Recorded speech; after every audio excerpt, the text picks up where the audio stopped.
Halo, Assalamualaikum warahmatullahi wabarakatuh. Perkenalkan, nama saya Kansa Khadisia dari jurusan PGMI Unit 1 semester 3.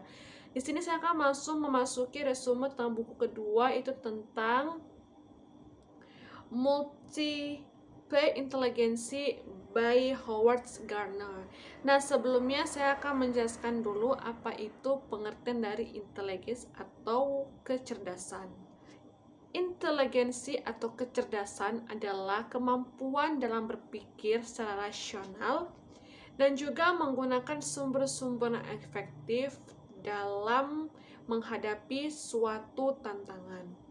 Inteligensi ini merupakan hal yang sangat penting yang berkaitan dengan tingkat kemampuan manusia dalam menyesuaikan dirinya terhadap lingkungannya, yang dilihat dari fisik serta non-fisiknya.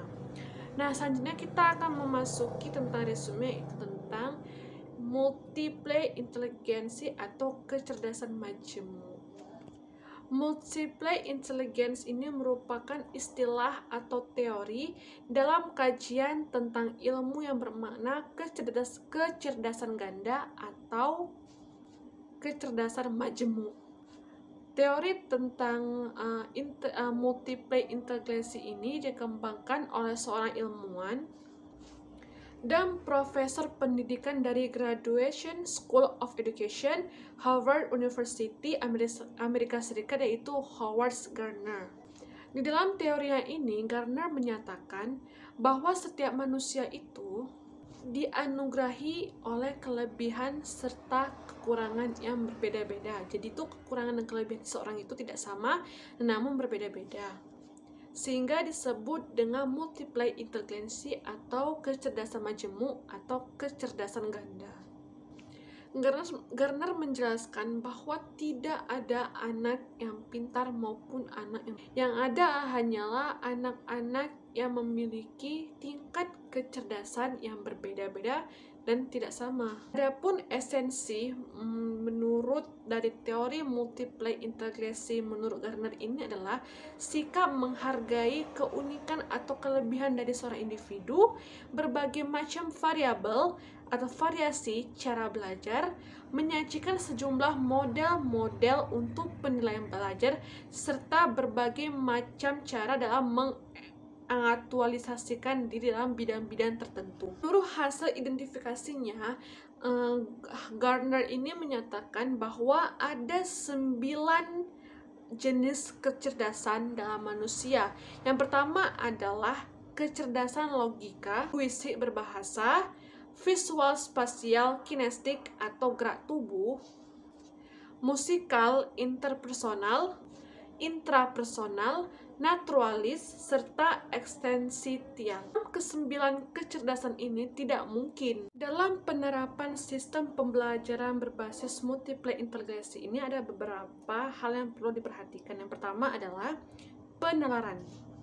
Penalaran ini ialah cara kerja kecerdasan intelektual yang dimana seseorang yang cerdas dalam intelektual ini umumnya melakukan penalaran terhadap suatu kemampuan menjadikan hobi olehnya.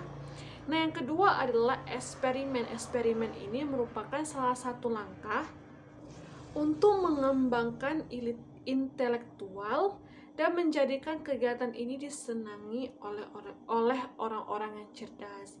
Nah, yang ketiga adalah ingatan yang baik.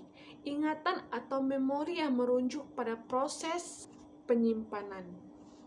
Karena orang-orang yang cerdas atau ingatan yang baik itu memiliki daya ingat yang baik serta kuat.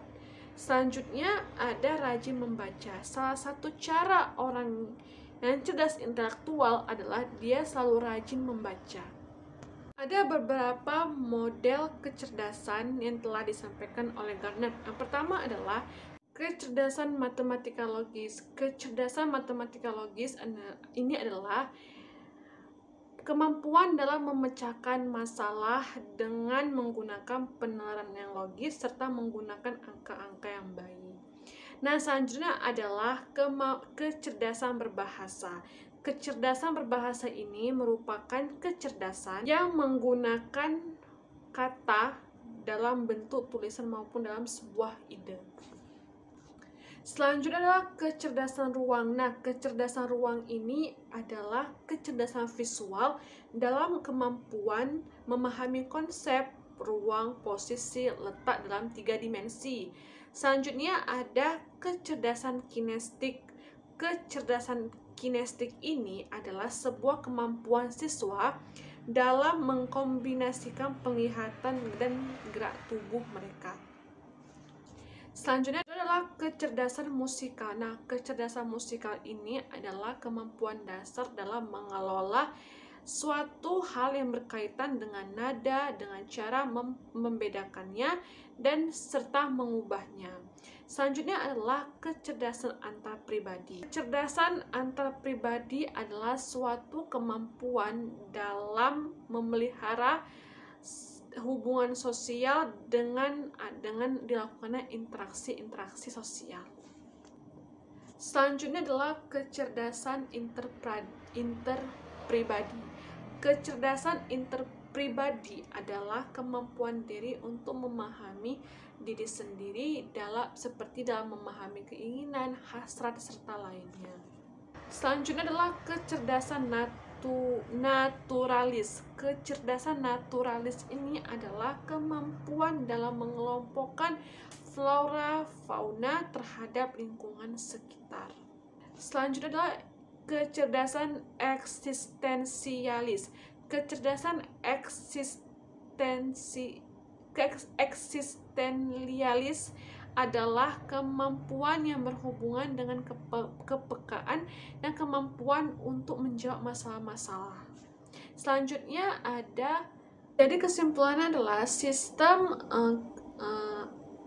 multiple intelligence ini adalah bertujuan untuk mengupayakan serta mengoptimalkan kecerdasan majemuk yang dimiliki oleh setiap individual, dan juga menjelaskan bahwa kemampuan seorang anak itu atau seorang siswa, menjelaskan bahwasanya kemampuan dari seorang anak atau seorang siswa itu berbeda, tidak sama. Mereka memiliki kelebihan serta kekurangannya masing-masing, dan juga tidak ada anak yang bodoh ataupun anak yang pintar, tapi mereka itu memiliki perbedaan kemampuan yang berbeda-beda.